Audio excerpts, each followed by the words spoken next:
إن الحمد لله وكفاه والصلاة والسلام على رسوله المصطفى وعلى عباده الذين ارتضى ومن بهداهم اهتدى وبآثار أهل المدينة اقتفى وبعد فالسلام الله على القوم. People, أهلا وسهلا. We have another amazing session lined up as always. Today, just bringing before you the profile page. The esteemed guest for tonight is um, is a guest we have had before, who's got so much more to contribute. So we've got him on again to enlighten us. You can see the picture. It is Dr. Syed Hammad Ali, all the way from Canada. Somebody who specializes in sociology, in religious discourse, especially minorities. And without further ado, just bringing on Assalamu alaikum, Sheikh. Wa alaikum assalam. How are you, Mufti Saab? I'm good, Lillahi alhamd. I'm good. Ahlan wa sahlan and shukran, first and foremost, for taking the time out to be with us tonight. And we dearly appreciate it. Thank you. And thank you for inviting me again and giving this opportunity to have a discussion about religion, sociology, Sufism, and so forth. Looking forward to it. Absolutely. I mean, we've just, the viewers don't know, but whilst we were just setting this up and configuring everything, we were having a bit of a chat. And Dr. Saab had just really, I mean, the discussions he was bringing up, and we were just exchanging. It was absolutely mesmerizing and mind-boggling. So I'm really excited about sharing that with you guys. Those of you that are just tuning in, well, you know the drill to like and share and spread the love, people. Spread the love. So, Dr. Saab, I take it you've been quite busy in such a positive way since we've last spoken. You were telling me a bit about your research, and yeah, share that with us for the viewers. And sorry, just for those, as I've mentioned before, those who are not familiar from the last podcast, Dr. Syed Hammad Ali from Canada, who has extensive research in sociology, in religion. His PhD was in that, taking a look at Muslims as a minority entity as well from a sociological perspective, and we spoke about that in our previous podcast. You can check that out on MindTrap. But since then, research always goes on, people. That's life. Learning is life. And Dr. Sayed was just telling me about some of the amazing research he's currently involved in. So over to you, Dr. Sayed. Thank you, Mufti Saab. So I can classify or categorize the research that I'm doing into three parts. One is research that is connected with sociology. Mhm. So, for example, I'm looking at Muslim minorities' social views, intergroup attitudes. Uh, a paper is about to come for a paper related to that is about to be published. Once that is done, I'll share that with you. The other part is that I'm looking at hadith sciences, you can say, but I'm focusing on Abu Hanifa's level of, you can say, reliability when it comes to narrating. And Wow, this is yeah. something that we were We were discussing just that's before. something really Yes. interesting because it's quite a an edgy topic at Yes, times, isn't it? Yeah, exactly. tell us And about that. yeah, Yeah. so basically, I thought about, there are books written on Abu Hanifa, and but those books, either you have those who oppose him or those support him. But the general approach they take is they say that, okay, such and such scholar has praised him, or such and such group has, criticized him. Now, this is fine, but maybe a better approach would be, rather than saying what a person is saying, let's compare his narrations with others. And this Okay. is actually the practice that our early muhaddithin did. So, for example, Yahya ibn Ma'in would say that if I want to know the mistake of a narrator narrating from his teacher, he would compare with other students of the teacher just to see where they might have made a mistake. So now we have Kitabul Asar, Mhm, which many scholars attribute to Imam Muhammad ibn Hassan al-Shaybani. mhm, Yet the reality is that if one reads the works of Abdul Rashid al-Nomani, rahimullah, it is one can attribute it to Abu Hanifa. And the reason is that this narrations are also found through the transmission of Abu Yusuf. No one mm, says that Abu Yusuf has written this book, Kitab al-Asar. The way Imam Muhammad narrated it is similarly the way he narrated Muwatta. It's not Muwatta of Imam Muhammad, it's Imam Malik's, but he had edited, he had Yeah. put in his points. So likewise, Kitabul Asar is that. So based on that, the idea that, okay, if someone is narrating to me something, how do I judge if that person is saying right or wrong? I ask other people, their contemporary. So for Yeah. example, if someone is reporting to me about something that has happened in my neighborhood, and then I listen to others giving me similar report, I know that that person is saying something that can be considered reliable. So I will assume that person is reliable. Yeah. So what I did with Kitab al-Asar, it's just in a draft form, is that I've looked at the first 20 narrations. Some of those narrations goes back to the Prophet alayhi salatu wasalam. Some of those goes back to the Sahabis, Ashab, radiallahu anhum ajma'in. And the thing is that most of the narrations, you can find either similar sanad, Yeah. that is the sanad after Abu Hanifa narrates from his teacher, Hamad, or you find other narrations supporting that. So then, if Okay. once this is determined, because this is what Ibn Salah in his Muqaddimah said, that to judge whether narrator is reliable, you have to find, you have to collaborate whether his narrations are matching with other reliable narrators. Okay. And that's how we Okay. determine. So we're And he said, seeking corroborating evidence yes, first. Okay. yes, Okay. even to the extent that the meanings are the same, not even the words, Yeah. the meanings are the same. So when we look at these narrations, a lot of them have similar words, and if they don't have similar words, they do have similar meanings. Hmm. That clearly shows that Abu Hanifa cannot be considered as a weak narrator. And that's why Az-Zahabi did consider him as a Hafizul Hadith. That's why he considered him as Tazkiratul Hufaz. He wrote that book and he mentioned Abu Hanifa. Abu Hanifa as amongst Uh, the Huffaz of Hadith yes, in in his Tazkiratul Tazkiratul Hufaz. Huffaz. Okay. Yes, Okay. right? So Mm-hmm.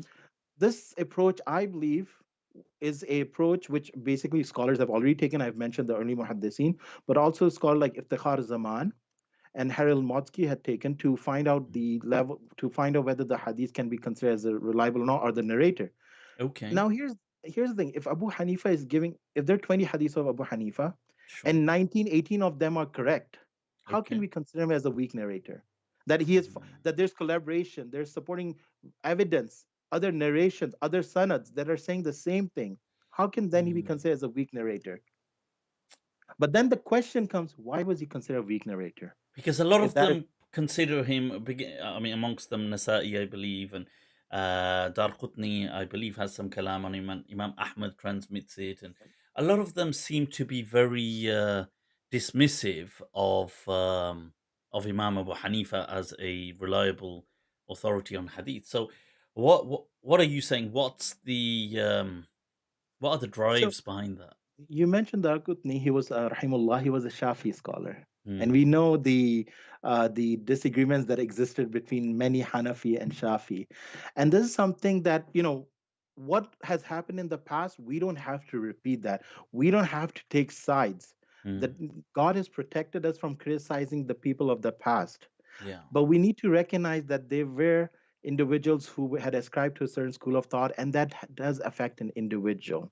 yeah, it We does. need to recognize that the good in them, but at the Hmm. same time, if they had criticized Abu Hanifa, we have to be objective and say, what was the reason? Ibn Abdul Barr did mention, and he wrote this book on the three Imams. The three He man, did mention, al Yeah, exactly. and He did and mention, surprisingly, he leaves Imam Ahmad, doesn't include him in the major no, imams. no, no. And the reason is that for some scholars, like Imam Tabari, rahimullah, he did not consider Hanbali school as, or rather Imam Ahmad bin Hanbal, To be a radiallahu anhu, mujtahid. exactly. In And fact, in his famous statement, he says when commenting on Imam Ahmad, he says that he was a muhaddithan, that he was a great yeah, scholar of hadith. وله آراء فقهية. He says, yes, who happens to have some fiqhi opinions. right. So you can see that Ibn Abdul Mm, Barr perhaps took this view. He did not put the fourth Imam Ahmad bin Hanbal rahimullah. And about Abu Hanifa, he said, this is what he had said. Most scholars declare him trustworthy. Few have criticized. mhm. Either they have criticized him because he did qiyas, or Okay. that's how they assumed that he would do analogy, or it was out of jealousy as Mm, well. So the thing is that there is at time jealousy. We do find that in professional settings. So if there's scholarly setting of the past, it was well respect. This position was well respected to be a scholar. There's a possibility of individuals being jealous of Abu Hanifa's status mm. because he had a high status. People Unquestionably. recognized him. I think so often we choose not to, or we place blinkers on on kind of apprehending or on analyzing human factors when it comes to any discussion that falls within the folds of religion. So let's say this was any other matter, we would see common sense. In fact, even, sorry, let me caveat that. Allow me to caveat it, because even religion today, we will. So if you said, so for example, if you happen to be, I'm not saying you are, but let's say you are affiliated with the Deobandi school or with the Ahl Hadith school or the Brelvi school, and I mention a scholar of a different denomination. So let's say I said Sheikh Tahir al Qadri Saab. Now, you will quite easily be very critical and say, well, no, no, he often just chases. I'm not saying this is how he is, but people may say, oh, he's just chasing power. He's doing this. He's not like. They will see these dynamics and say them. And I'm not saying they're true with this example. I'm just saying people will be very critical, but when we look at the past, like Imam Abu Hanifa is a great example because he was a great, one of the greatest scholars really of this ummah. Yet his contemporaries were incredibly harsh towards him because he I- used reason. If I may add, Of actually, course. his contemporaries were not harsh. The later scholars were harsh. If we look at the biographical narrations, we find that the early scholars like Shoba and even Yahya, they would consider him as reliable narrators. It was the later ones that started criticizing him. And remember, we Do have you not think his own were as well? Because if you read the statements of a lot of the scholars in his time, like Sufyan Thawri and all these people, they're very, very, like, they're so harsh in their words about Abu Hanifa. It's shocking. Sufyan al-Thawri said that you find other narrations saying otherwise, but let's assume those are later narrations, not true. But when you find like scholars like Shu'bah was Okay, considered as one of the most of course, of course. esteemed scholars. Hmm. He told others to listen from Abu Hanifa. Hmm.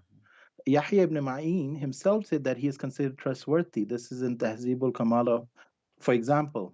So we have what is interesting, if you look at Mm. it, it seems that the early scholars, most of them, not all, Mhm. again, you can't have unanimous, Sure. everyone is agreeing. But if you look, many, and let's not even use the word most, but many contemporaries agreed his status as a scholar. Yes, some disagreed. But the later disagreement that came, that had a political Yeah. background to it. You see, because how I would see it is that it's quite natural for people to react to something they don't truly understand. So when you, let's say, you emerge with an opinion, as Imam Abu Hanifa did, and he often championed the voice of reason. Now, the voice of reason is often opposed in every age. So whenever the voice of reason comes, it's always by default it will be opposed by the masses until it becomes common sense, and then everybody will just claim it. So it makes sense that people would have opposed him in his time because they probably didn't understand him in where he's coming from with these views. Uh, I, and the later I, people, I would have thought, may have opposed him not out of that, but out of what you're saying, the kind of power and what is it, partisan dynamics. if I may add, maybe the other reason might be the trajectory, the course that Abu Hanifa's life took. What do I mean by that? Abu Mhm. Hanifa did not start as a student who was enrolled in a seminary study. He was a trader. He understood the social Trader, economic yes, situation. yes, Yes. merchant, yeah. I Compared to almost other sounded it almost sounded like you said traitor. I was no, about to no, say, not trader. No. तौबा I mean, तौबा ये क्या गुस्ताखी कर रहे हैं आप? a trade. No, not a trader, one who's a, trading, a right? merchant, So, a yeah. businessman. Yeah, investment, right? So he understood. So he's coming when he's already, intellectually more mature than many scholars. He has experienced the world, and from that perspective, now he's coming and understanding Islam. Hmm. That is different than someone who is starting Islam from learning about Islam from young age, has graduated from a seminary at the age of 18. Mm. Abu Hanifa started at the age of 20 something, Yeah. and then he studied with Hamad for 20 years. Another thing about Abu Hanifa, look at his humility, humbleness. He stayed with with Hamad ibn Abi Sulaiman for 20 years, and only after that he started to give fatwa. We have, unfortunately, in our community, people who just study for a few weeks and started issuing fatwas. And this is something which is problematic. People are going to point fingers at me. They're going to say, "Yaar, Mufti to wo hai, yaar. This is what he must be doing." Well, even if people might disagree with you, you Mm, have the credentials, you have studied, you have gone through the mm. process. I may Yeah. not agree with you, but at least we have the credentials. I'm talking about those No, that don't of even have the course. credentials and studied with the shuyukh. Yeah. And that is the dilemma that the community is Mm. also now experiencing. And I think that's an incredible point that you mentioned about Imam Abu Hanifa um, being an independent merchant, a businessman, a man of the world, before he develops this passionate drive to learn Islam. Because you see, you then bring a whole plethora of your knowledge to the table, whereas everybody else starts as a child and they're being molded. Right. And because he was merchant, he wasn't dependent on the state to Mm, issue fatwas. So he had that independent thinking. Thirdly, was that he allowed his students to disagree. He was that first teacher whereby his students would come and sit together and they would have this free discourse where mm, each one could disagree with each other. And that is why you find Abu Yusuf, Imam Muhammad disagreeing in many cases with Abu Hanifa. They would say Abu Hanifa, Rahimullah's view is this, our view is that. This is again something that perhaps is missing in contemporary seminaries, whereby the idea is that whatever is being said should be followed. The independent critical thinking is missing yeah. in our seminaries, many of them. No, of course. And another, just a side point. I don't know how, but it's a side point that a successful businessman, especially of that nature, the merchant and trading in cloth, and he was incredibly successful with it. Imam Abu Hanifa was very wealthy from his own business, and considering he didn't come from, he wasn't from money. He was somebody that made his money. Now, a person that does that, usually it reflects many skills, the a sense of self-confidence. It reflects a charm, a person to be able to negotiating and closing, the ability to close a trade.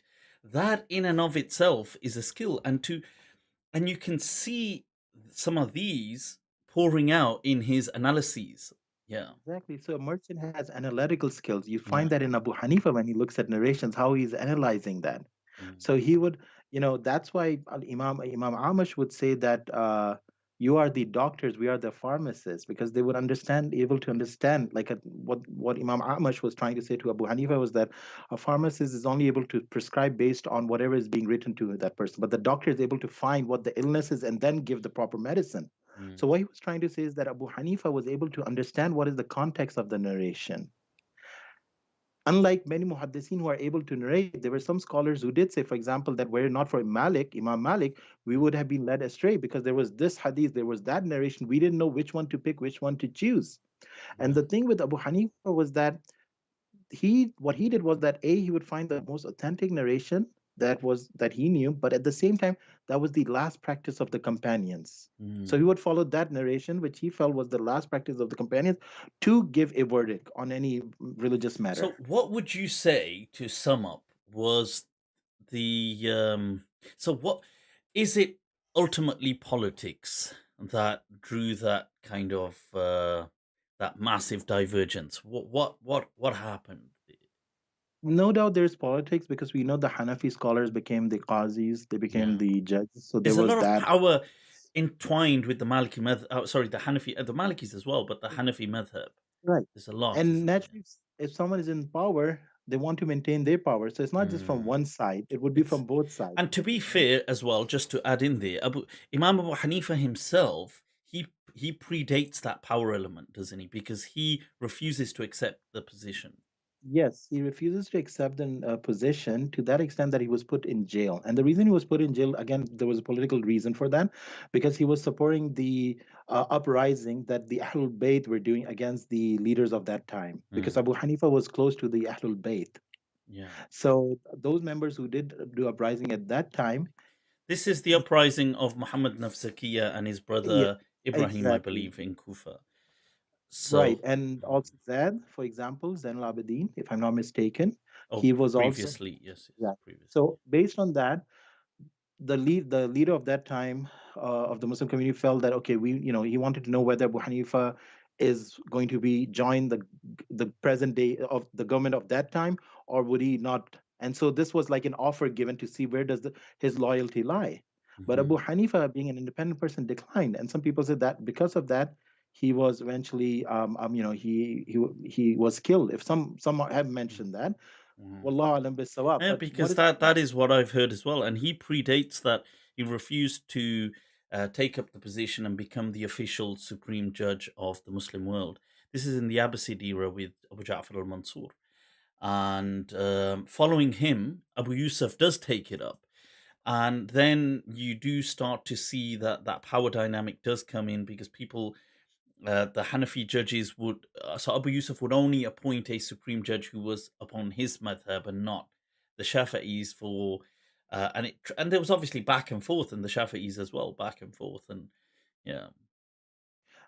this is what happens even in today's world, that for example, if one wants to hire another person, they Mm. want to hire that person who holds similar views. It's not out of just because it just makes, that's how So usually let's say, people and it's behave. true, like let's say, for example, if somebody today started a Muslim something, you started a Muslim, I don't know, youth club, or he started, it could be anything. But if, imagine he started a Muslim channel, if he happens to be Salafi, Al Hadith, he will really just want people of that. And he wouldn't want people from, let's say, the Brelvis or the Deobandis, or likewise. And it's actually something very commonplace. Like it's normal today. People, but it was happening then as No, well.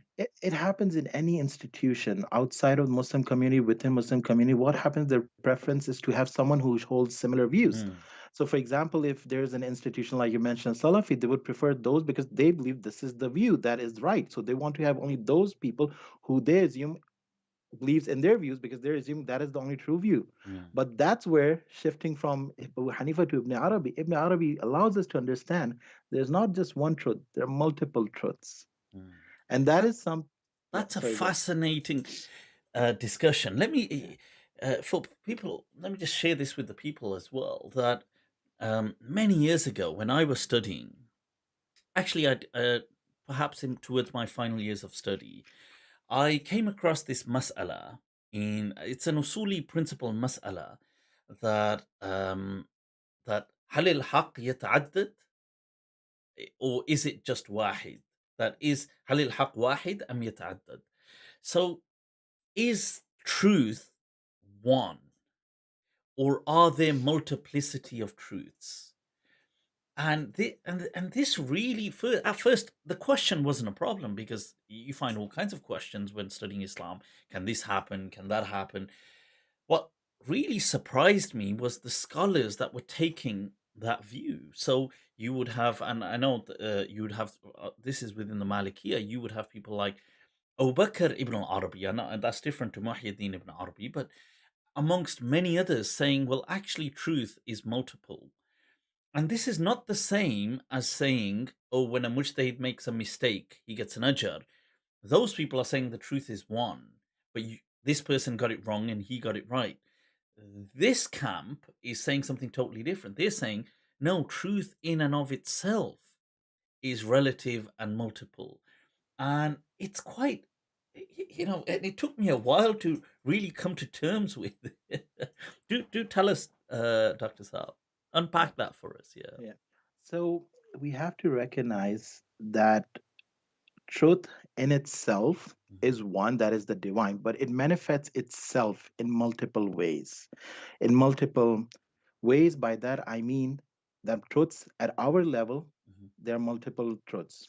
yeah, It's like light. If you put the beam of light through a prism, it breaks down into different colors. yeah. That is how truth is. The divine is absolute. He is one. Kul So at huwallahu that, ahad. just to affirm that, sorry, Dr. Saab, to just interject, just to affirm in case people misunderstand that, none of those scholars were disagreeing on God. Just so people understand that they none of them meant that there's 10 gods or one god. No, no. What they were speaking about was our understanding of the world, which includes our understanding of rulings and our understanding. So you're right, at our level, not at, we're not speaking about God. Yeah, Yep, sorry, exactly. carry on. Now, the reason that there are multiple truths is that think about that verse which says that if the trees were pen Yeah, and the ocean upon oceans were ink, the words of the divine will not be exhausted. Now, does not God says, Allahu yakulul haq, Allah speaks the truth? yeah.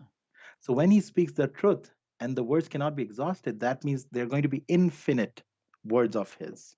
Now, But these all Allah is words. infinite. Exactly. From So, that perspective, he is infinite. He cannot be delimited. And because he is not delimited, he is manifesting his attributes in multiple ways. mm, In each moment, he is showing his manifestations. mm, And based on that, once we recognize that, what is now happening is that we're seeing multiple levels of reality. Each is true to its extent, but we then also understand that there's only one absolute reality, but only he can understand himself because we are not that absolute being. Only the divine is absolute being. We are contingency being, that is, we are mixture of the beingness that has been given from the divine, but at the same time, we are non existence. Does it not say, ذَلِكَ بِأَنَّ اللَّهَ هُوَ الْحَقُّ وَمَا يَدْعُونَ مِن دُونِهِ فَهُوَ باطل? So, mm. whatever else beside him is unreal. Batil means Yeah, unreal. yeah, of course. So, in truth, we are unreal, but then God created us. خَلَقَ اللَّهُ السَّمَاوَاتِ وَالْأَرْضِ بِالْحَقِّ with truth. So, this is the mixture that we are in. We have the truth, but at the same time, our own self, if you want to say, is nothing. So we're in that It's ambiguous a state. Yeah. contingent reality. Yes. It's dependent. It's just that's what it is. A contingent. It's just contingent on God. Yes. Yeah. Exactly. So we recognize that we have a certain level of knowledge, but God is alim. We are not alim. We don't have the complete knowledge. We do have a relative level of knowledge, and the extent to we see it, we can understand the world, but we cannot have an absolute understanding. Only the divine can understand.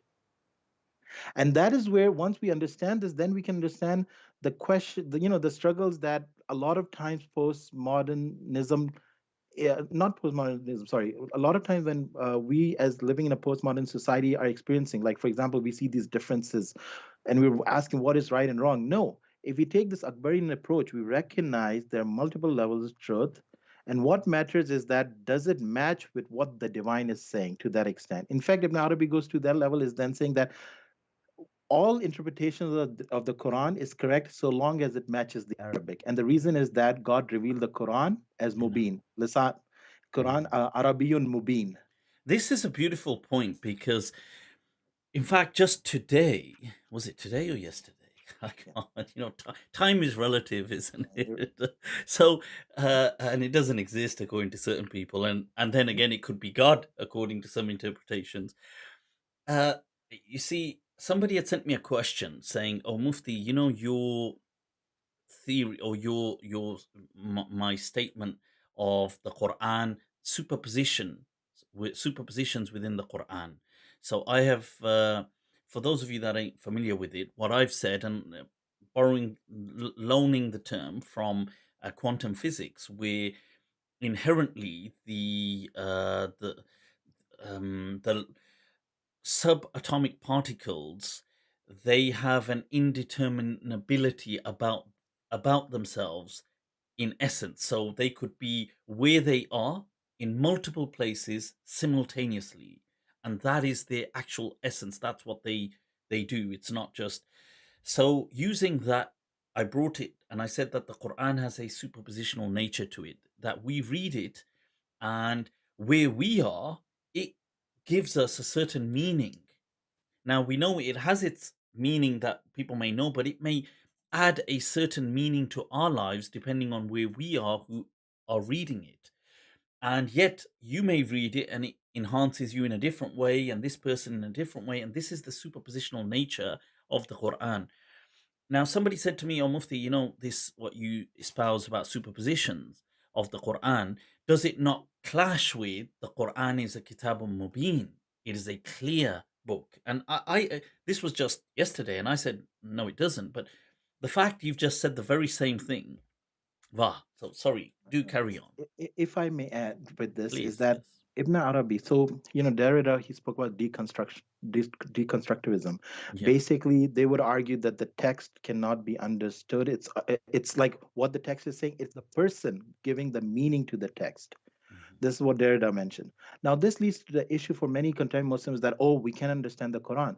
Ibn Arabi would say, no, that's not the case. You have to understand that because the Quran is Arabiyyun Mubin, as long as any meaning, any sense supports any verse in God's speech, that is acceptable.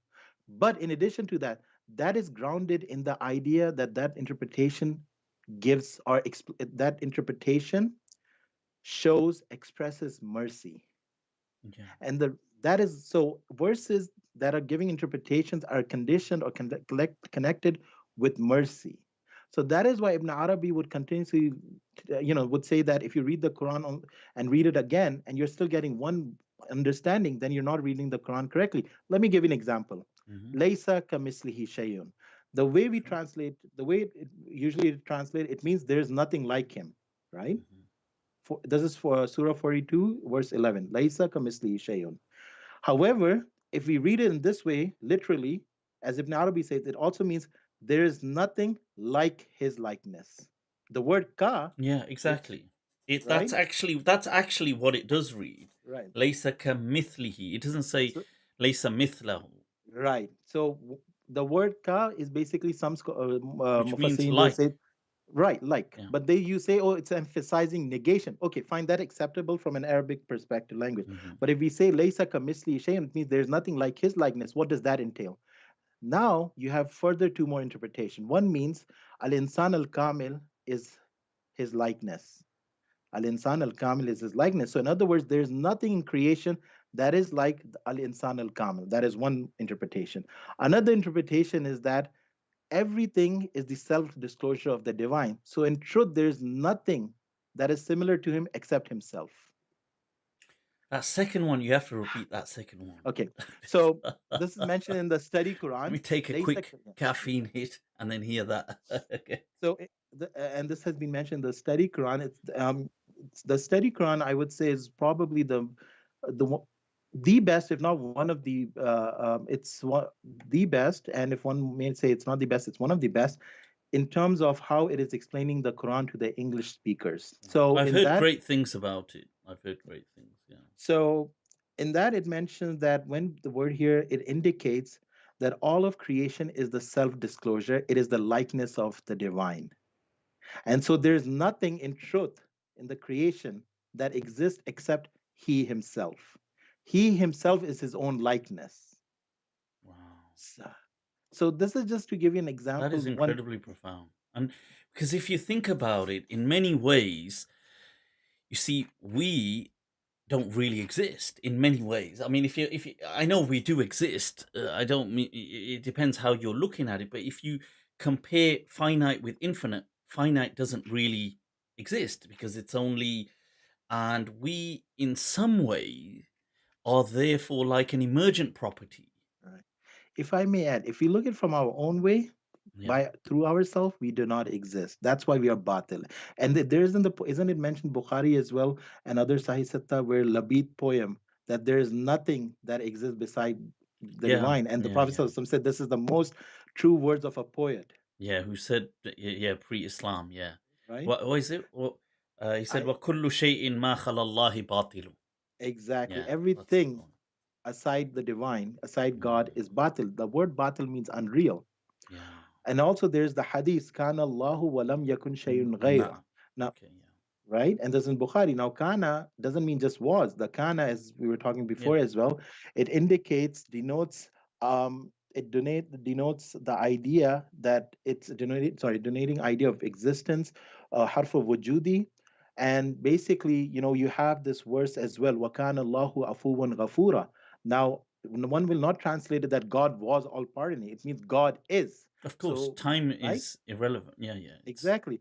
So this hadith says that Kan Allah means God is. Walam yakun shay'un ghayru. And there's nothing with him. wow. So if we look at from that perspective, the only ultimate reality is the divine. Yeah. God is al-haq. What are we? Al-batil. We are unreal. And But yeah, oh, sorry. Carry so, on. So once we have recognized this, now what happens is that we're in the barzakh state, isma state, in between. I was just We going to have, say, and yeah, from al-haq, you yeah, have from that mushtaq minhu al-haqiqa, which is yes, reality in Arabic. yes, Yeah. exactly. Hmm. So now we have to understand that the whole thing around us is a reflection of the divine. Now, someone may say, please provide us the Quranic evidence. I would say, فَأَيْنَمَا تُوَلُّوا فَثَمَّ وَجْهُ اللَّهِ. Wheresoever you turn, there is the face of the divine. Or I can also say, هُوَ الْأَوَّلُ وَالْآخِرُ وَالظَّاهِرُ وَالْبَاطِنُ. He is He the is the manifest, apparent. the hidden. He is what Yes, is hidden, exactly. concealed. And not and not just that. I can also say, قُلْ كُلُّ يَعْمَلُ عَلَى شَاكِلَتِهِ. Everything is working in his mode, in his way. Shakila, actually, one of the meanings of Arabic as Yes. well is in its form, almost. Yes, Ala of manners. shakilati, from, Yes. yes. So There was so just a comment here that yeah. I thought that was really, and I am for the viewers, I am seeing your comments, but and I will towards the end respond as well and give some of the call outs. It's from Fatima, who's mentioned here that I think the moment the word of God was transmitted to a human, it lost it lost its objectivity and became subjective, hence its continual subjectivity in interpretation. I thought that's a I, profound it's right. point. And Yeah, if you look at this God, so we have to understand the moment we say God, we are conceptualizing God. We are exactly. delimiting God. Yeah. But in God, before, God we understand because this is his relationship with creation. In his essence, laysa kamislihi shay'un, he is simply huwa. He is huwa. And And even in Hua, we are problematized because Hua is then, is it gendered? Is it what is, because language is right, restrictive, isn't it? exactly. And that is why this form of knowledge this form of truth can be only realized. You have to go through this process whereby you become a muhakkik, so you can go through this feeling of realization, because tahqiq means realization. Mhm. But the moment you say something, you're delimiting. Yeah. God cannot be delimited. So God can only be experienced. And how can he be experienced? In the heart. The heart, qalb, it basically means fluctuation. And the heart is between the two fingers of the all merciful. So what happens is that it's the heart that can contain, or it's the heart that can experience the divine, Okay. because the heart is the place whereby it can experience the self disclosures of the divine. But the moment you're saying something, you're delimiting. But even that delimitation is a manifestation of the divine. To understand God, when the person mentioned about objective and subjective, here's the thing: these words themselves have to be understood through the modes of knowing. And unfortunately, because of colonialism and modern society we're living in, which the modernization, not modern, modernization that has gone by, we have so much focus on the idea of objectivity. But the reality is, even our objectiveness is derived through our subjectivity, our It is, understanding that's, of the I was just phenomena. about to say, in essence, it is really just an intersubjectivity. Exactly. That And God can what we right, call objectivity is, for the most part, it is an intersubjectivity shared between humans. Yeah. right. And God cannot be seen by or cannot be experienced by one person and the other person in a similar way. Because if two people experience God the same way, then it means God is being delimited. God cannot be delimited.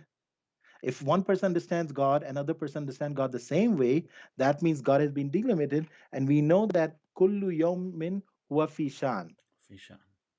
Now, kullu yom, the word yom here, as Ibn Arabi says, it doesn't just mean like the time we assume. We know time has different ways. In the Quran, it gives about different days, like 50,000, so forth, Of and course. right. But in this case, it means the present moment. Each present moment, he's appearing, he's manifesting his names. His names are being manifested in different ways. Wow. And this So, names, unpack that for the viewers, because yes, I know you're na- going to go into the taqsim, the yes, yes. splitting into Jalal, Jamal, and yeah. Now, what does objectivity lead to? The idea that there's distance, the idea that I, as an objective research, can have a distance. The thing is, this is the rational mind that we have does that. This is known as akal. But akal also means something that binds. And so when we are using akal, it is binding us and not allowing us to think further about the divine. Then the other way is the khayal. Khayal is the imaginal way. And what happens is that, isn't there a hadith about in Bukhari as well, when the Prophet alayhi salatu wasalam was asked, well, what is ihsan? He said, ka'annaka, as if you see him. As if you see Anta'budu God. That's a really, yes. in this hadith is really, in its way, quite strange, isn't it? Because what it's actually saying, when you think about it,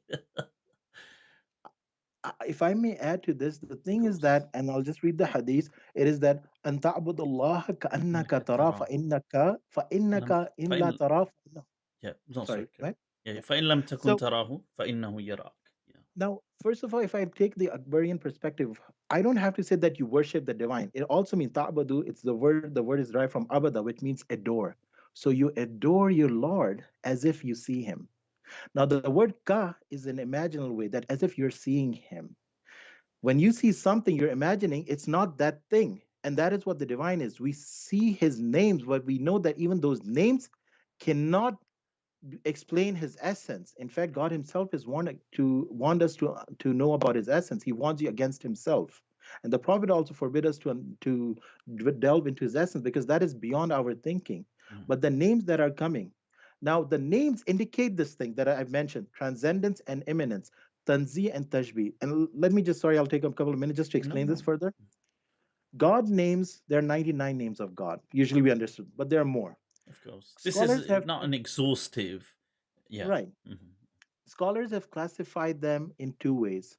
One can say Jamal and Jalal, or one can say Rahmaniya and Jabbariya. Now, what does that mean? God is merciful, God is loving, God is kind. These are qualities, these are names that come under the category of Jamal. The other categories are like Al Jabbar, Zuntiqam. These are severe, these are wrath. To understand these category that I made into the names that have been categorized, we also need to understand the hadith which is say that God says, my mercy prevails over my wrath. Hmm. So now what happens is that if we look at God through tanzi and the rational mind, the reasoning leads us to tanzi approach. What does that mean? We know God is one. We understand God is different. We know God has power over everything. That is the logical mind saying. That is if a person believes in the divine. Sure. But what happens is that, and this is, by the way, the problem that the Muslim community is experiencing, is that there's so much focus on the idea that God is severe in his punishment that the other aspect, which prevails over his wrath, that is, my mercy prevails over my wrath, that is missing. And what is that? Mercy, kindness, loving. And that comes through tashbih. How does that come? That comes as if ka'annaka tara, as if you see him. So now what happens is that the mercy attributes leads are closer to the person. Like a father, like parents. A parent, when a parent is strict with their child, one parent is strict and one parent is kind.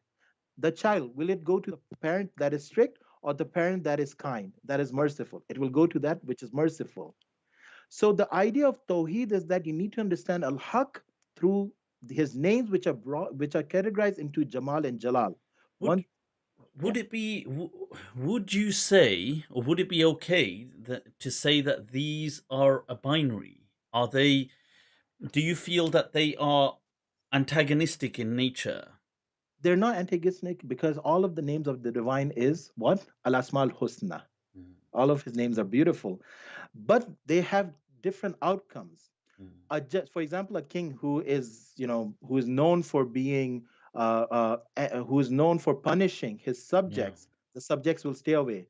But when a king is merciful, his subjects will come closer. Either way, the subject is connected with the king. But what Allah is saying to us is that His mercy is prevails over His wrath. So we should approach recognizing that He's majestic, that yes, He can punish if we go astray, but that He is closer to us than our jugular veins, and that wheresoever we turn around, we see Him, and that He is with us. And by the way, once we understood these categories, they do not oppose each other to that, but we also recognize one thing. Kataba rabbukum ala nafsihi rahma. God has decreed mercy upon Himself.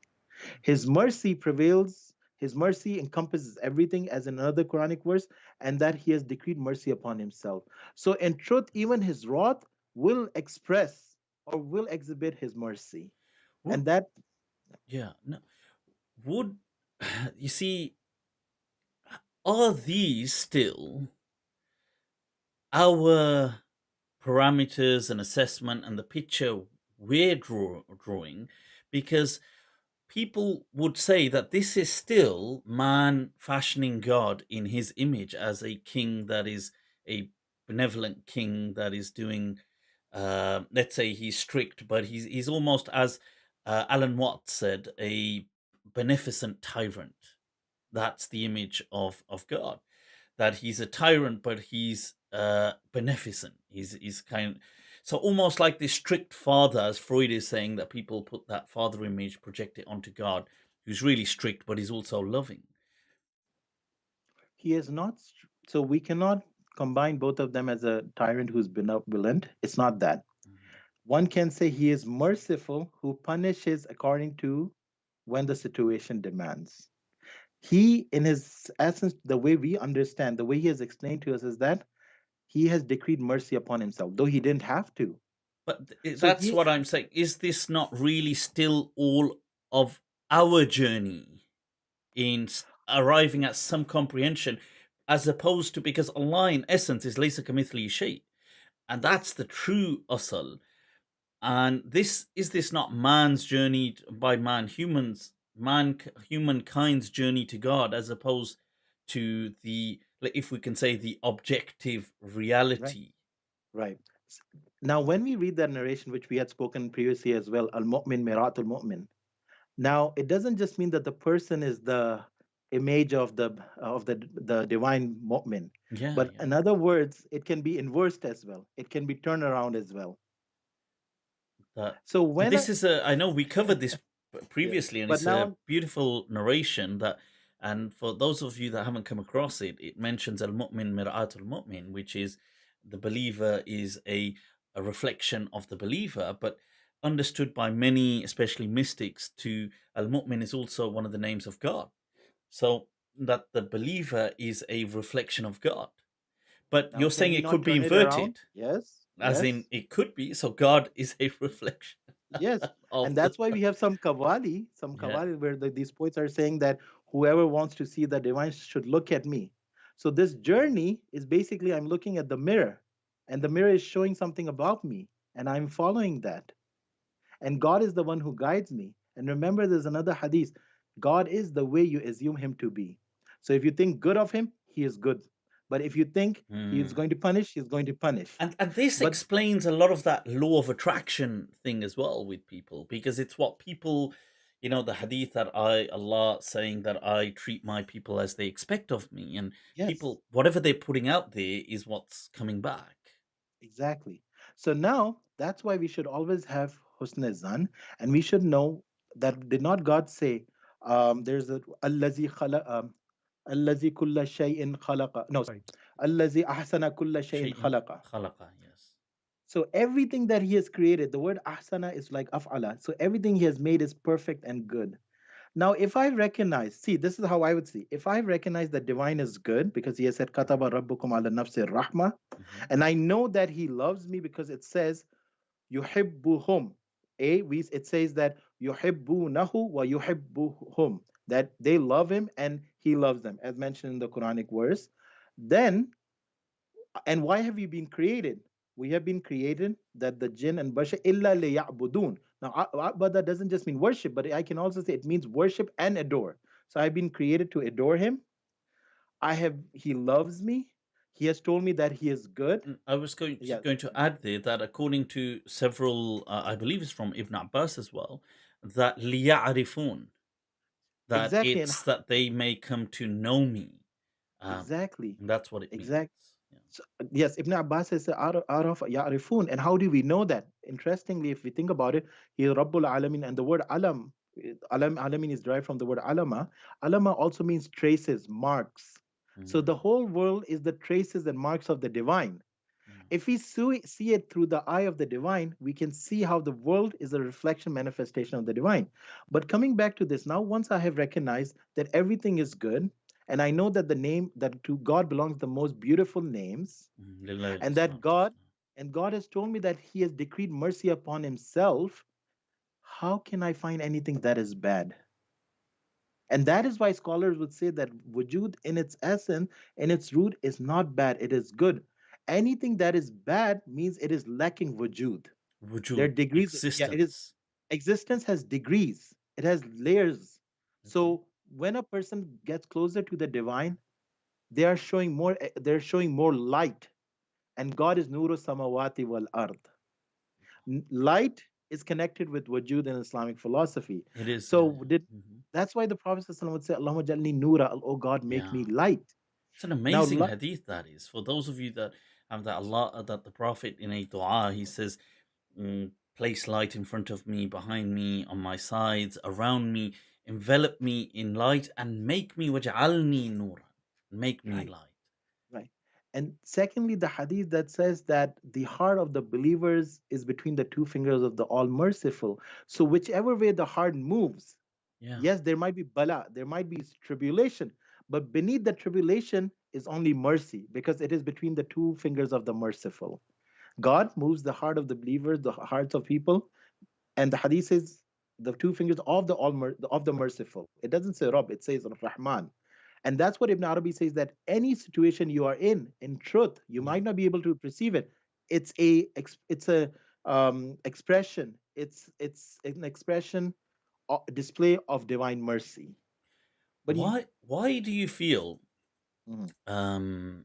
Dr. Said, that this, you see, what you're saying is absolutely resonating, and it's refreshing to hear once again, always refreshing to hear these things, and very thought provoking, and also is something that, for me, and I'm sure for many people, it strengthens that bond with the divine. But why do you feel many people become very intimidated, or if you don't want to use the word intimidated, but very disturbed and perturbed by these words?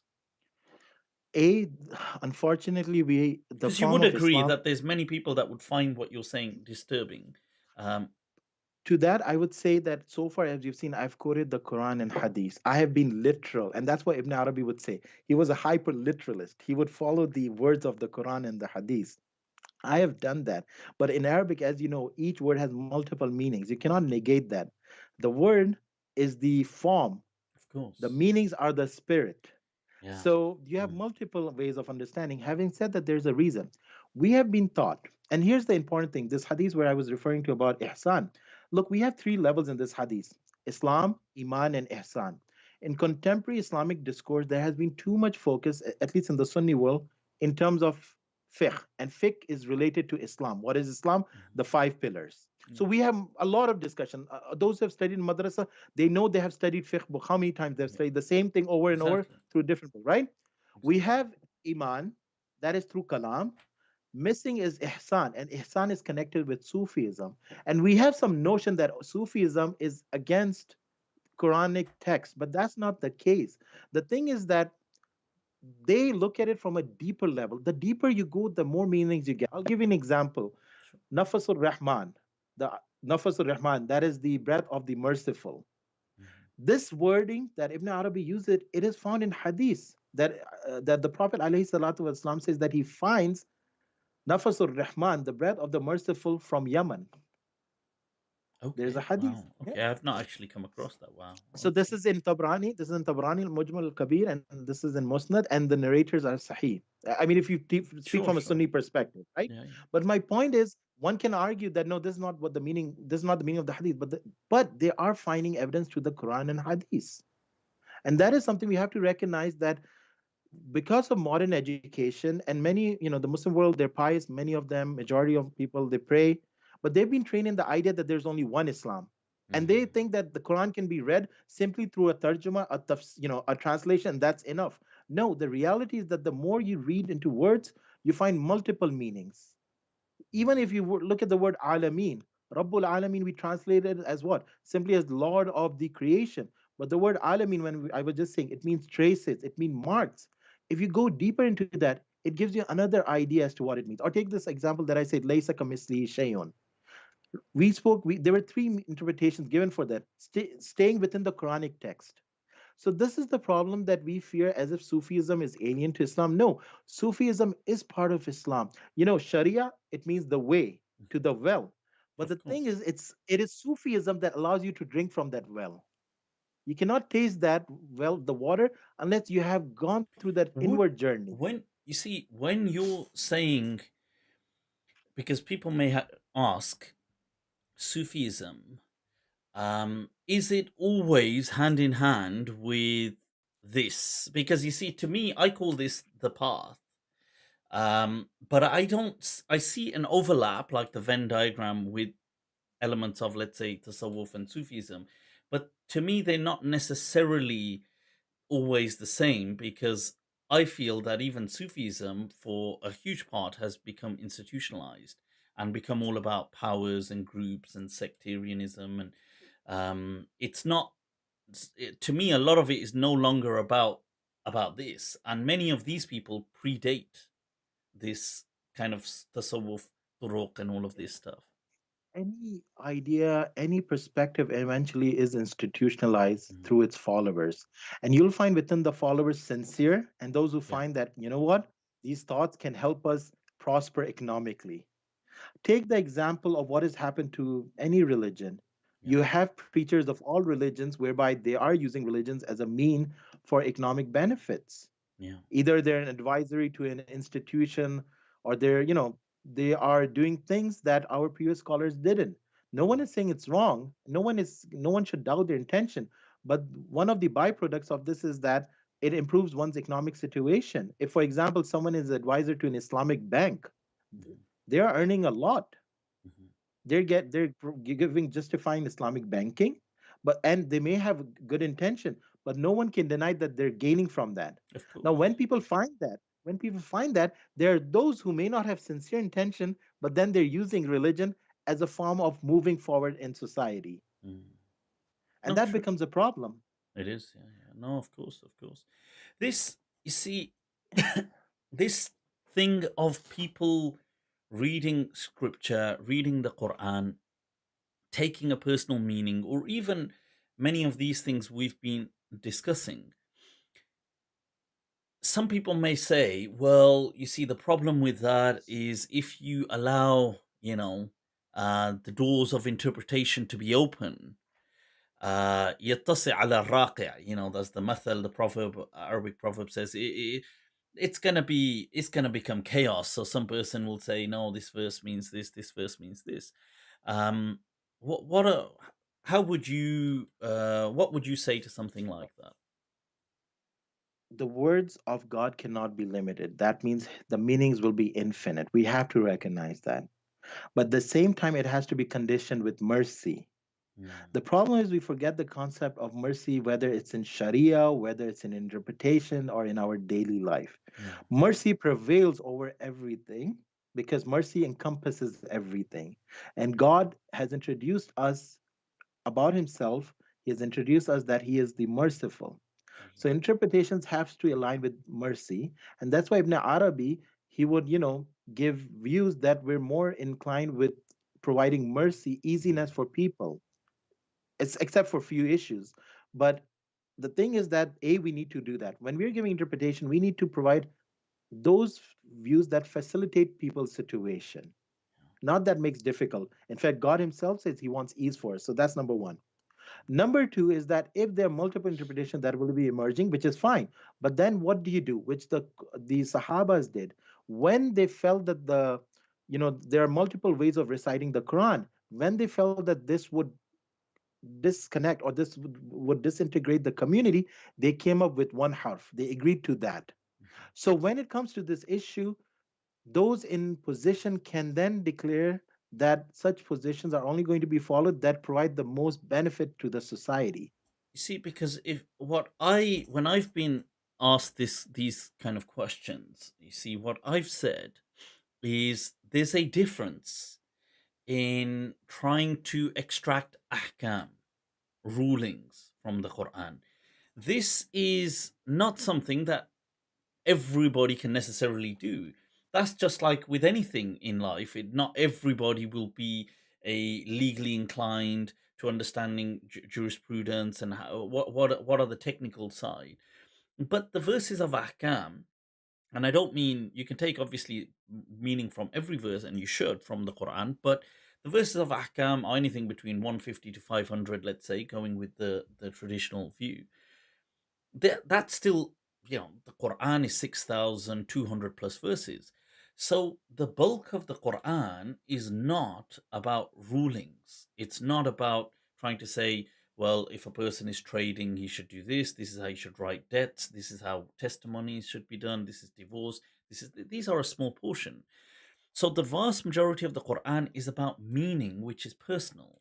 So if a person reads it and it gives them, it adds value to their daily lives, then to me, I would say that's wonderful. And that is the purpose of the Quran. Right.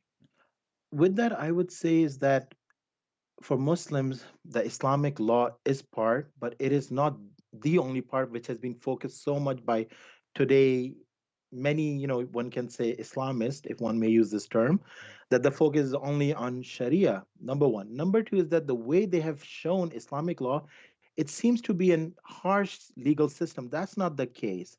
The Mm, companions understood it in a way, again, being full of mercy. And let me just give you an example. Kitabul Asar, 633 and 634 hadith. One narration is about Abu Darda radiallahu anhu, and other is about Abu Masul al-Ansari. One was the governor of Damashq, and the other was another place. So what happened was that a poor woman was caught by people, and Abu Darda was told that she has stolen something. Now, many of our people who hold very conservative view, they would say, "Oh, this is such and such punishment, whatever it is, that should be imposed." You know what Abu Darda said? He said, "Did you steal it? Did you steal?" Say no. So she said no, and then she was released. And then with another person, the same thing happened that he was asked, "Did you steal?" So Abu Masood is saying, "Say no." And the reason is that you know that in Sharia, the idea is to dispense, that is to facilitate or to, to if err on there's the any, side of caution. exactly, to err on the side of caution. That is what the Islamic legal system is, that you try to, defer that punishment to the extent you can. We don't find this way of thinking anymore, that Islamic laws is full of mercy. That Because is the problem, interesting yeah, because we begin every recitation, or often many things, actions, with Bismillah ar-Rahman ar-Rahim. And every Muslim says that, uh, as always at the forefront, that Allah is infinitely merciful, the most kind. But you're right. For some reason, from that journey of Bismillah ar-Rahman ar-Rahim to our living out of Islam, somewhere along the way it gets lost. we exactly. we lose that. We Now, forget that right, meaning. who would criticize a companion of the status of Abu Darda? He could have said, "Oh, let's find evidence." Yet he told that person who is And being he accused it of was robbery. considered quite a, in some way, if I can use the word, almost harsh a He, companion, wasn't he? He was he, somebody that he was, especially on himself. on He was himself. very on Yes, himself. He was very ascetic and very yes. wouldn't not indulge in things, and yeah. And that is how a person should be. Take the strict views for yourself, but Mhm. dispense ease and facilitation for others. And that's what Abu Darda did, radiallahu anhu. That's what Abu Masud Ansari did, radiallahu anhu. So our whole system is based on mercy to that extent that, and we spoke about this, even the story of Iblees disobeying the divine is based on the idea of love that Iblees had. Now, the Yeah, only reason I'm this is mentioning, something that will yeah, blow people's mind. right. So, And the only reason, one of so the people reasons, brace yourself for one this. of the Yeah, one of the reasons I mentioned this is to explain to people when they say that there is no love in Islam, no mercy.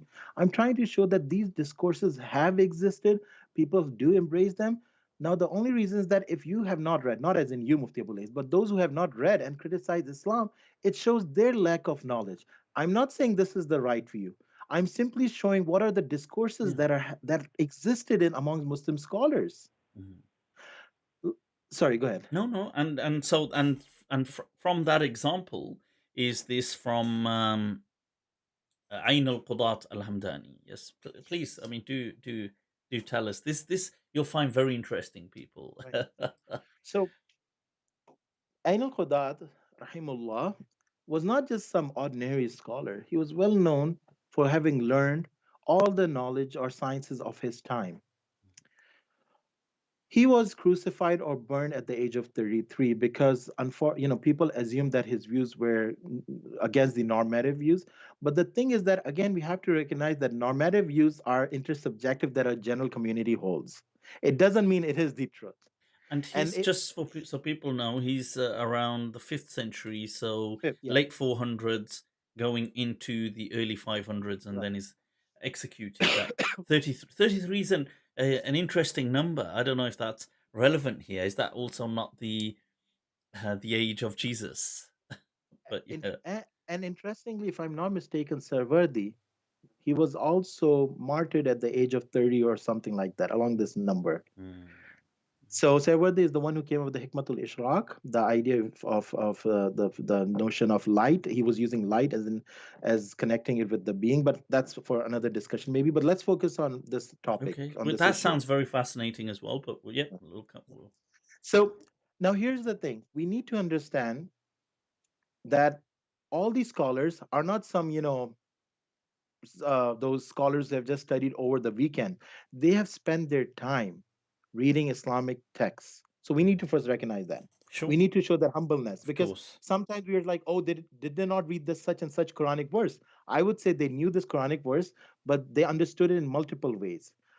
You have to understand that the Quran cannot have one meaning because since it is the word of God and God cannot be delimited, so how can his words be delimited?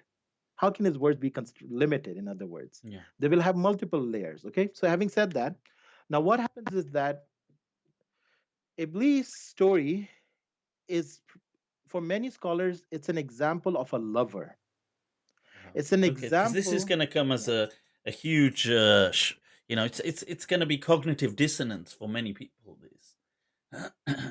And there's a really good article written by Dr. Muhammad Rustam, that one can, if one types Dr. Muhammad Rustam, they'll find this article in it Sure. regarding this topic. Now, you have to understand one thing, that yes, Iblis disobeyed God. Yes, Mm. one can say. But at the same time, he knew the will of God. But before we go, I need to again explain the names of the divine so that we can understand. We understood that God is manifested through his Rahmaniya qualities and through his Jabbariya. Now, the whole creation is the locus of the divine names. The mazhar of Rahmaniya is the Prophet alayhi salatu wassalam. Isn't He it? is a rahmah lil Yes, alameen, isn't he? He's yes, from the exactly. mercy of Allah comes rahmatan lil alameen. Exactly. Sallallahu So alayhi wa when we follow his way, it leads us to closer to God. sallam. It leads us closer to God. But if we follow the way of Jabariya, if we follow the way of of Jalal, it leads us away. And who is the Mazar who came through these attributes? It is Iblis. So the Iblis' role is to deviate, to misguide people. And the role of the Prophet is to guide. And that's why it's so much important to focus all the time on Rahm, but at the same time also know that God can also punish. But the focus should be on Rahm because that leads to mercy, that leads to guidance. Now, having understood this point, Okay. we need to understand that Iblis attributes, he came through the attributes of Ra, and therefore his nourishment is also what? Curses, as compared to the nourishment of Prophet, which is salam, sallallahu alayhi wasallam. And for a shaitan, what do we say? Auzu billahi minash shaitani rajim. Now, this is what it is, but it doesn't mean that Iblis was not the lover of God. Why did Iblis not bow to Adam? Ain al Qadat has explained that this story is a story of lover. Iblis did not bow to God because he knew nothing could be bowed, nothing could, sajda could not be done to anyone except the divine. So this is from his min shiddati tawheedih. This is from his Yes, excessive tawheed, that God is just one, that this ex- head will only bow to God. exactly. So the example that Ain al Qadat gives is that, let's assume Sultan Mahmud tells Ayaz, his advisor, go serve someone else. Now, this is the command. command. Okay. And Ayaz And this is is Mahmud, by the way, from the Seljuk. So Mahmud ibn Muhammad ibn Malik Shah, isn't it? Yes, yes. Yep. Yeah. So now if Ayaz were to go, he would have erred. He would have made a mistake. Yes, he has followed the command of the divine, but he has not followed the will of the divine. You have to understand that the will of the divine is that nothing is to be worshipped except God.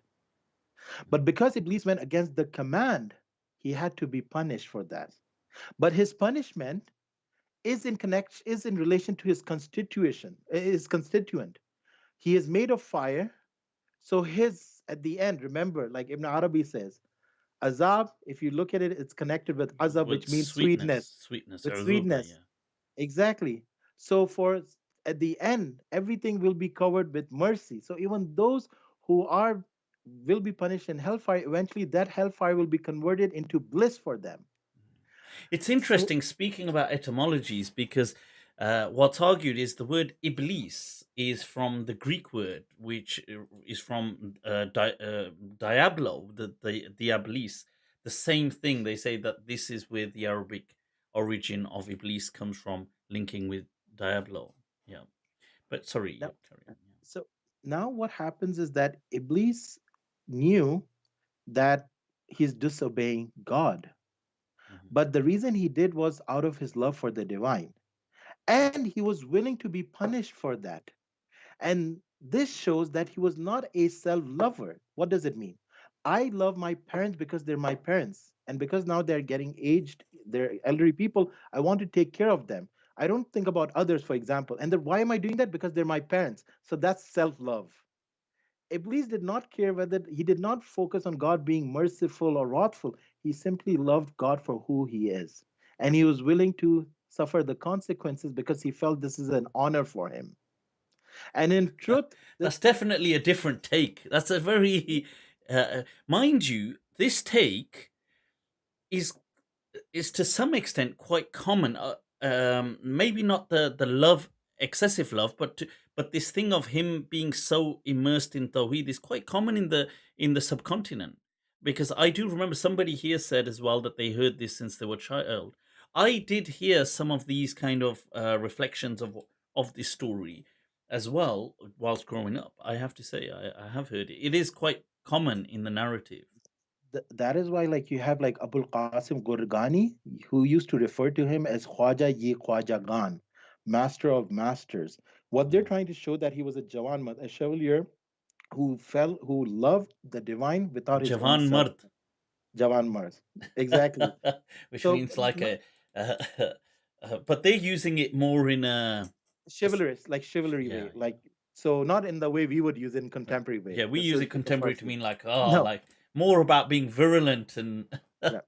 So but yeah. the so for him, this became a robe of honor that he Mm. wore. But the thing is that now someone might say, why was he punished? You have to understand in Islamic understanding in this story, there's the engendered command and the prescriptive command. The engendered command is that nothing will be worshipped except the divine. God has decreed that. He has decreed that only He will be worshipped. So whatever we assume, in truth, we're only worshiping Him. But Ultimately. ultimately, prescriptive command allows us to choose, and prescriptive command either leads to bliss or punishment. Okay. This Mm. was a prescriptive command to bow down to Adam, Yeah, the sajda, bow down. Yeah. right? And naturally, because he disobeyed the command, he had to suffer the consequences. But he was made to misguide people, and he was given punishment. But we need to recognize that the end of anything is nothing but mercy. Yeah. So those who are destined to go, like those who are destined to go in hell, for Ibn Arabi, is that their constituent, their characteristic, their you can say their nature is closer to be in that hellfire, because if they were to go in Jannah, they will not be able to withstand that. They will Mhm. not find bliss. They will not find comfort in Jannah. They will find out only there. Now, all of this is staying within the parameters of the literal reading and within the Islamic text. One doesn't have to agree to this. I'm not saying you should agree to this. All I'm trying to say is that look at the level of discourse we had, where Iblis is considered as the enemy, has Mhm. also been recognized for his attributes to such an extent that Ahmad Ghazali, the brother of Imam Ghazali, said, one who does not learn from the Tawheed of Iblis is a heretic. Wow. Okay. You see, because I've always, uh, you see, the way I see it is that Islam, the Quranic narrative, actually uh, places itself in the center. You have certain traditions that would see the devil as the anti-hero, or the villain, or the anti-god character, if you like. So you've got God and you've got this binary, and then you've got some traditions which would, there would be no devil concept. And you have then Islam places itself, in my perspective, in the center, where it mentions shaitan and iblis, but it also mentions really the source of this this negativity, the insinuations as the nafs, as the self. Because it would also raises questions then, because one would say, well, you see, if, because if iblis was the source of rebellion, then who was iblis's shaitan to misguide him, to be able to reason? We need to understand that in truth, and that's why Ain Qadat says Yeah. Iblis is a metaphor. Everything is a metaphor of what? Only the real is the truth. God, it says that Iblis misguides, but the truth, there's another verse that says God is one who guides and misguides. The prophet is the one who guides, but he's a metaphor. It's Mhm. like that verse, you did not throw when وما you رميت threw, إذ but رميت ولكن exactly. الله رمى, the verse of the Exactly. Quran. So the root of everything is the divine. Now we need to understand that Iblis is the mazhar, is the locus manifestation of the attributes of Jabbariya, of Jalal. And Jalal leads away from the divine. The hellfire leads one away from the divine. The paradise leads someone closer to the divine. Mhm. So the role of Iblis is to mislead, but in truth, if you look at it from another level, he is also disclosing, he is manifesting the names of the divine, because God himself says that he guides whomsoever he So wills, and misguides as his well, whomsoever. phenomenologically, he is a manifestation of the divine will playing out in allowing Yeah, people to uh, choose, even if it's to go wrong. This right. is what. And that is why there's a hadith narrated in Sahih Muslim. Auzu bika minka. I seek refuge in This. you from you. Mm, yeah. So this is how Ibn Arabi then sees the whole world, which we define as Wahdatul Wujud. Then now everything, all I'm seeing are the different names of the divine. Now, once I've understood this, there's another thing I have to connect. Why should I not follow Iblis? Because it leads me away. There's a hadith that says, give to each thing that is haq, its haq. Mm, Everything is haq. But we know that haq, that is the divine, its names are broadly classified into Jamal and Jalal. mm, Jalal leads away. So anything that leads me away from the divine, I need to abstain from that. yeah. And anything that leads me close to that Jamal, like showing mercy, being kind, being nice to people, forgiving people, all of these comes under the name of the Jamal. If I take that route, which is the route of which is the tariqah, which is the path of the Prophet, I will meet the divine. Yeah. So this is how we have to also understand that once we have recognized that each thing has different characteristics of the divine, some are showing more characteristic degree of mercy. If we follow that way, it leads to the divine, like being honest. But if we take the path of tanzi, or you can say the path of jalal, that leads us away. And God has given us the Quran, and God says that He has revealed the Quran in truth. So that is the criteria that we need to use. Yeah. You see, and just since we spoke of some of these people, not so much Ibn Arabi, he was celebrated throughout his lifetime and after. Um, but Ain al Qudat, al Hamdani, amongst some other people, they were like Mansur al Hallaj and so on, and other people, they were executed. And it, as a consequence of what they're saying by people. A- And the thing is that, I mean, see, sorry, you not by have to, people, by, I mean, they eventually by the state. right. Yeah. Hmm. Imam Ali alayhi salam narrates, or he has said it, that speak to the people according to their level. What I've said should, in truth, not be also spoken publicly. But here's the problem: When you hear people talking about Islam as intolerant, a religion without Yeah, love, yeah. and the knowledge has become, It's knowledge is fascinating to so see this. Yeah, exactly. right. And just to be clear, because there was a comment here saying that, but Allah says in the Quran that Iblees, Allah doesn't say Iblees in that sense, but Shaitan, that he is Aduun Mubin, a clear adversary. So, um, so somebody was saying, well, that's clear in the Quran. So how can you be saying this? You're not actually saying anything different. You're not saying that. You're saying that him being let's say, the insinuation that leads you, that gives you that negative option to choose something evil. This is by the will of the divine. By the will of the divine, because the divine has his names are are classified, categorized into two, Jamal and Jalal. Now you as a human being have been given the choice. Do you want to follow the way of Iblis Rajim, or do you want to follow the way of the Prophet? You Yeah. follow the way of Iblis, who is your enemy. It doesn't mean he's not the lover of God. He might be your enemy, but he can still be the lover of God. But Right. if you follow his way, it will lead you to hellfire. Yeah, because he is not. You see, Allah saying he is your enemy. Yeah. He's not.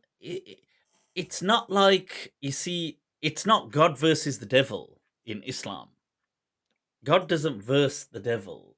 The devil is explained as a means um of these insinuations that you're having, but it's not a lot like in some of the Christian traditions. You will have, it's almost like another entity, that he's almost as strong as God, but it's nothing like that in the Quran.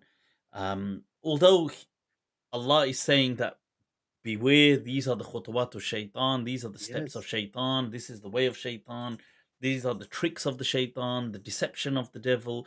But it doesn't mean ultimately, if the Quran does state that the shaitan acknowledges Allah, he believes in Allah, he does obviously do that. But it's interesting to see that some Muslims, and in some Muslim tradition, held him in that light of saying, well, he was so immersed in the love of God that he refused to do sujud to Adam because he felt that can only be done to God. That's exactly. quite a And profound thought. like I said, the only reason perhaps these stories, this point of view has to be mentioned is because this idea that Islam does not teach love or mercy. But the Mm. problem is the moment we tell this thing, this is what Ain al-Qadat said about his own opinion or this presentation. He said, for how are commoners to understand the tale of a person whose foot does the elect of the elect have not even caught a whiff? Sorry, you're gonna have to repeat that Yeah. again, For please. how are, yeah, for how are commoners to understand the tale of a person whose foot dust the elect of the elect, Khasul Khawai, the elect of the elect, have not even caught a whiff of? I'm going to dare to ask, who is that person here? Is it He's talking Iblis? Iblis, yes. I Now you thought, tell this is why I thought to myself, is he speaking about Iblis? Let me ask that just to be so sure. Wow. so It is very, I have to say, it is a different, fascinating take. It doesn't mean we have to believe in it, but you see, this is what maturity is, that you can engage an idea without having to necessarily believe in it, but you can see that, wow, that some Muslims even taught this, that this is out of their love, anchored in mercy, not in some kind of, let's take people, away from God. They're doing it in a way to kind of almost say to people that, look, how can you not have excessive, even you blame the devil, even the devil had love for God. Where is your love right, for God? right. Yeah. And at the end, everything, the root of everything is based on he, him. And that is why Ain al Qadat also mentions, and I'm just reading his text, oh dear friend, and this comes from Dr. Muhammad Rustam's article, oh dear friend, every act that you see ascribed to someone other than God is metaphor, not reality. God is the true doer, the true file. Mhm. Where he says, he, the Quran says, the angel of that will take you, it is metaphor. The reality is that God, and again in the Quran it mentions, God takes souls at the moment of their death. The Prophet ﷺ guidance is metaphor. And likewise, Iblis' misguidance is metaphor. The reality is, and this is in Surah 14, verse 4, this is the verse. The reality is, he leads astray whomsoever he wills and guides whomsoever he wills. Mm. Granted that Iblis misguides people. This is why he created Iblis. He created Iblis to misguide people. It's a means. Mm. It's a mean.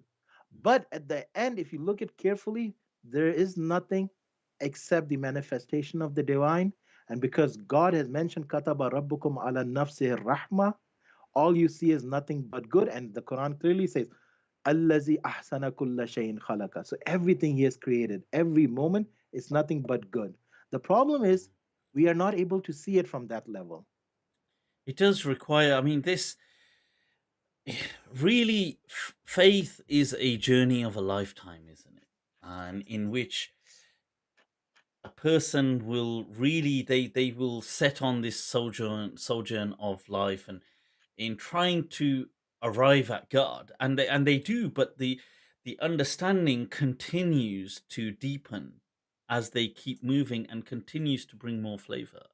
And for that to have that experience, it is also important. Sometimes we make a mistake, and this is quite common, especially those who take this esoteric approach. Esoteric means this, like, you can say mystical approach.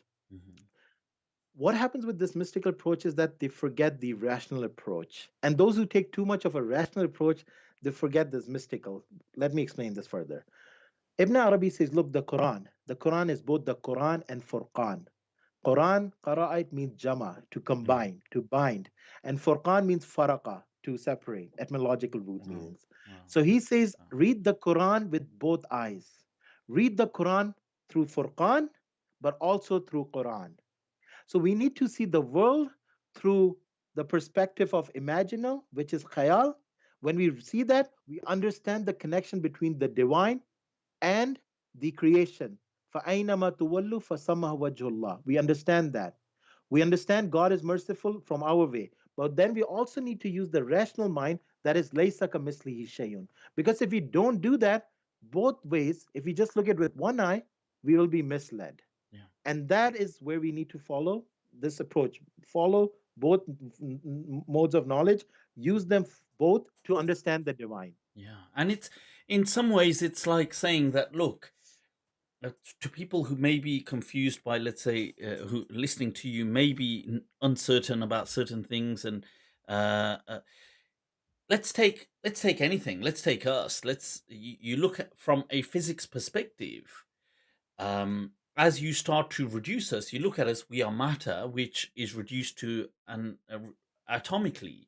Now we are, when we're reducing things to atoms, we are for the most part empty space.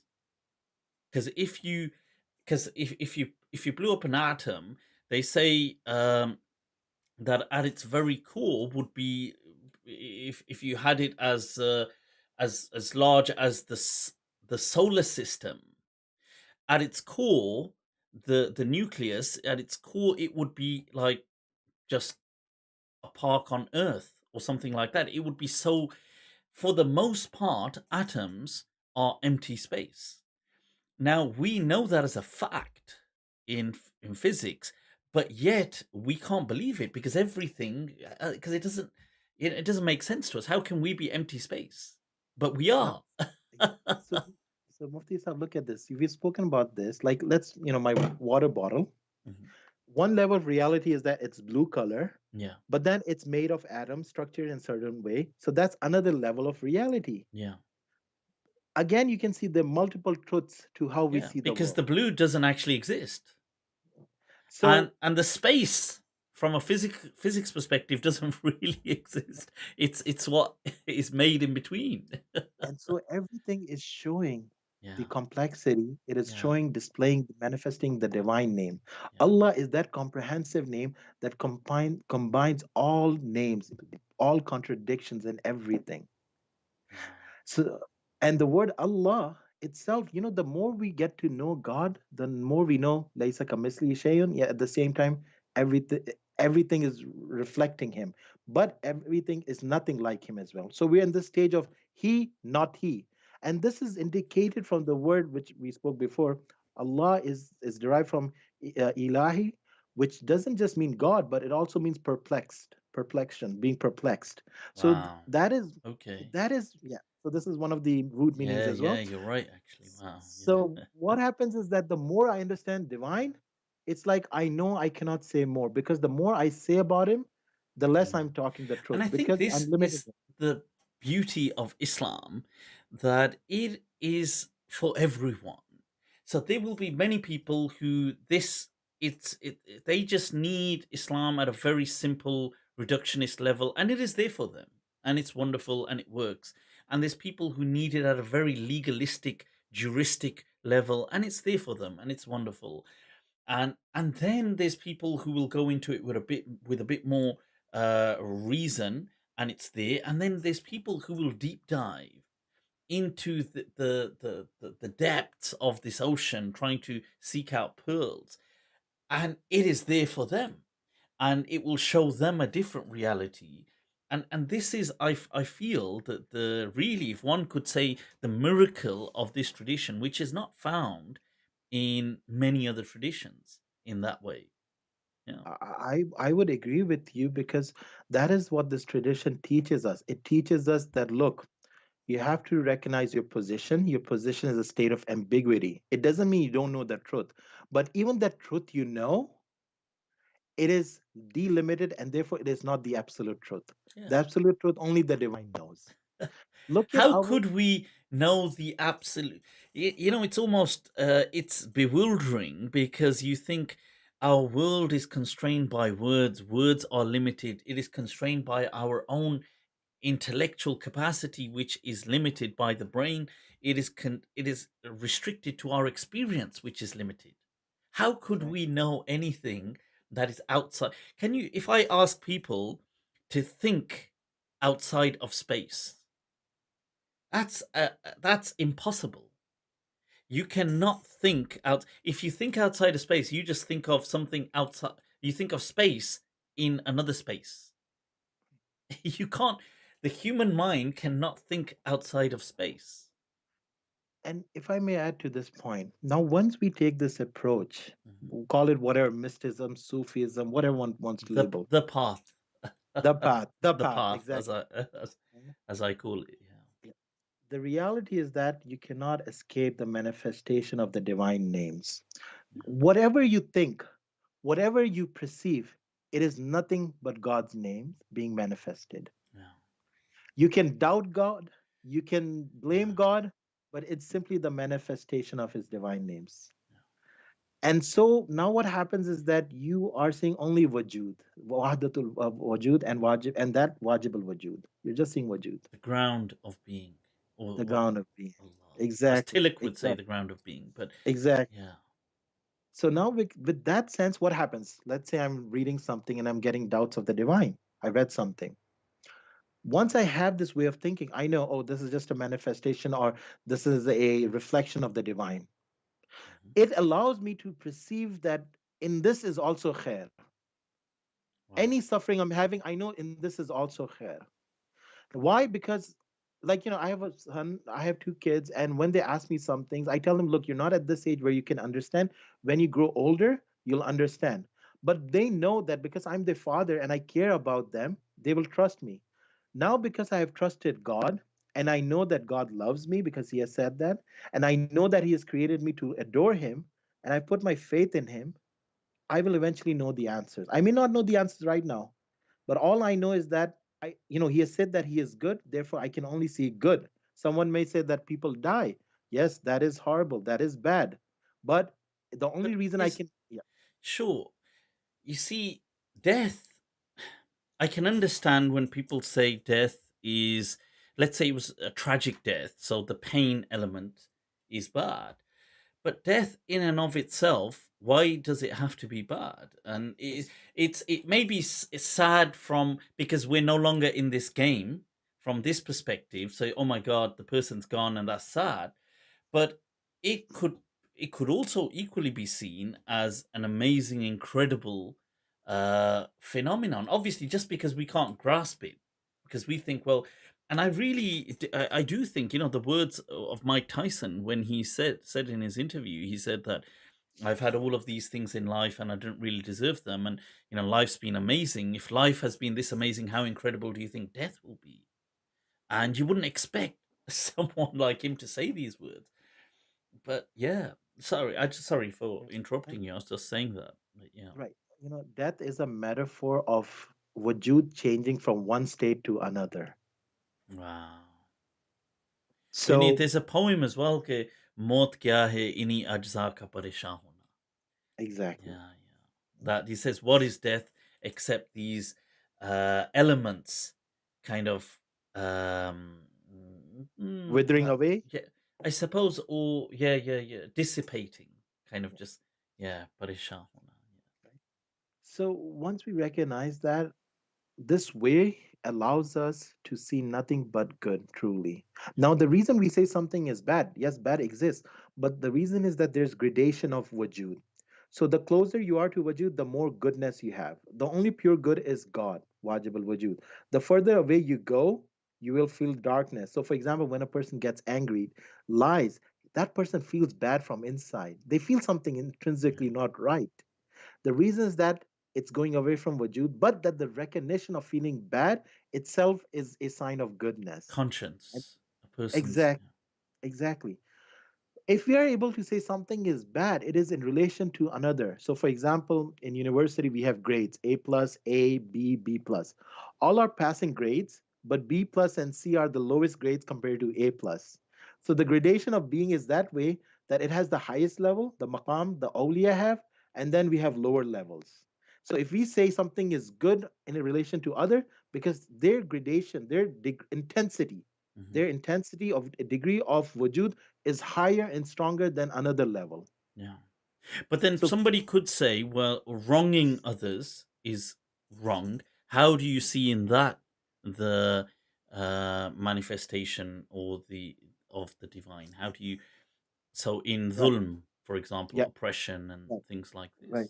this? So Adam alayhi salam was taught all the names, and that is what makes us al insan al kamil. All the name means his divine names. If there was no zulm, how could we understand adal? How could we understand insaf? That's the reason we have a complete picture. When we see zulm, we know what is justice. We know what it means to provide justice to someone else. We then understand when God says that He will recompense others or He will judge others. That is the complete knowledge we are getting. This is one Of course. interpretation. And it is obviously free will there. The Right. people being given given an awareness, and Allah says وَهَدَيْنَاهُمْ وَهَدَاهُمْ النَّجْدَيْن. People understanding that what they're doing, that this is harmful, but still choosing to do it. So they have that realization, but also they could refrain, but they choose to act out. Yeah, And that person who's being punished, I remember one of my teachers explaining to me that that person who was experiencing zulm, because of that zulm, he got a high maqam in Jannah. So that zulm that he was experiencing, which was wrong, it was through that zulm that he was facing with patience that he was able to be elevated in paradise. The world is temporary; it's not real.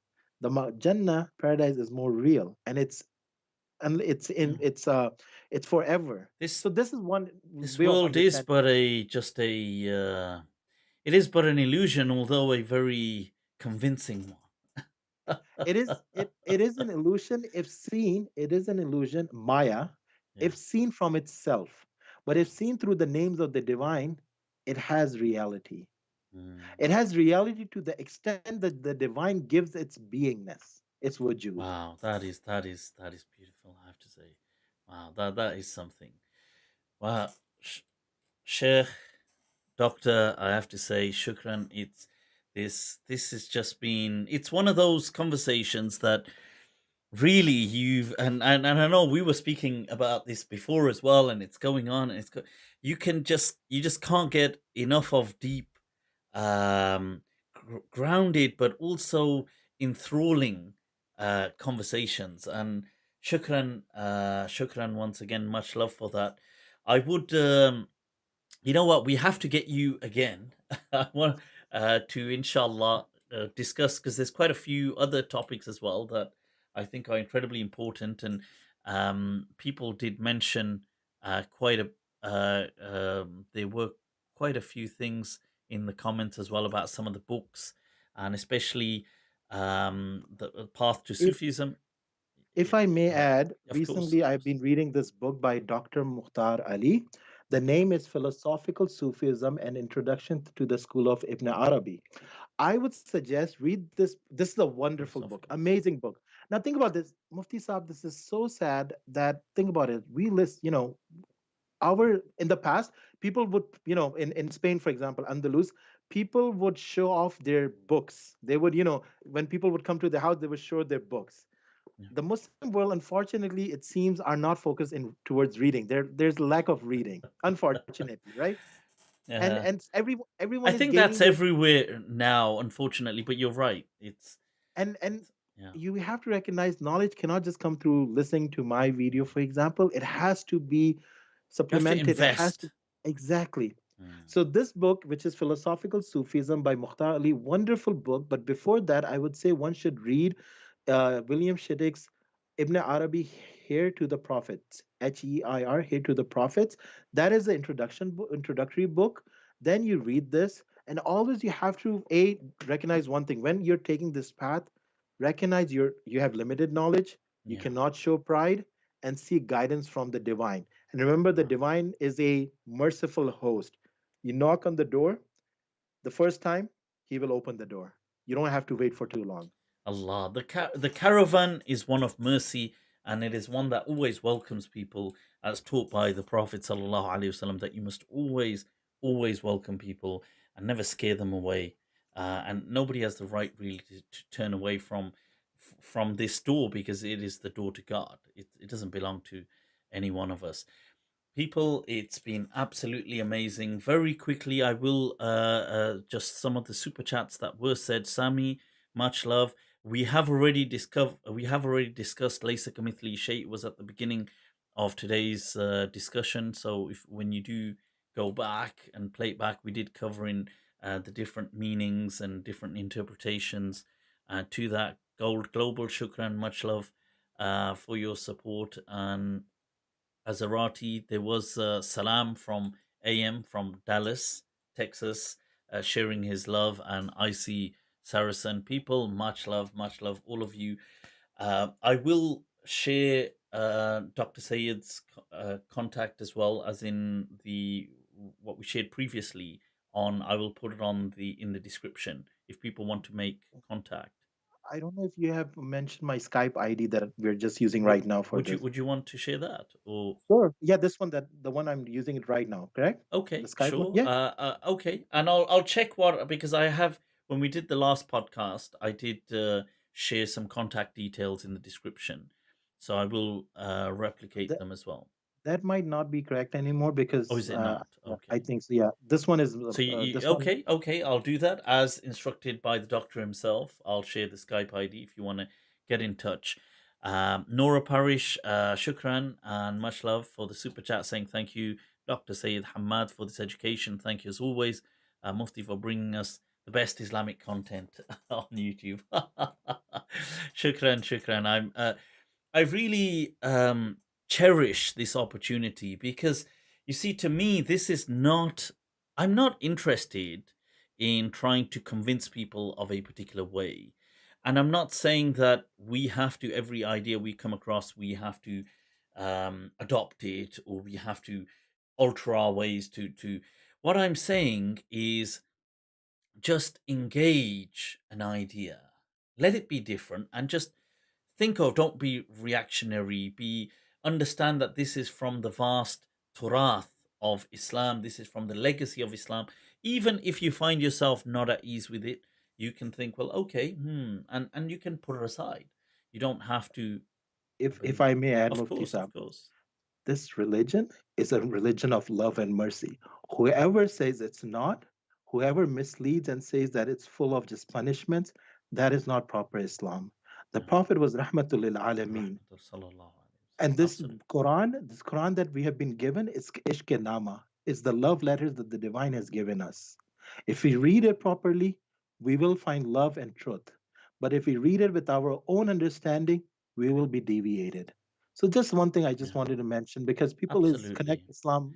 It does, and I think that cannot be emphasized enough. And shukran, wallahi, you know, when somebody says something from the heart, it hits the heart, and that is this message of Islam is a message of love, of compassion, and it came to make people into better human beings who can then in turn serve mankind.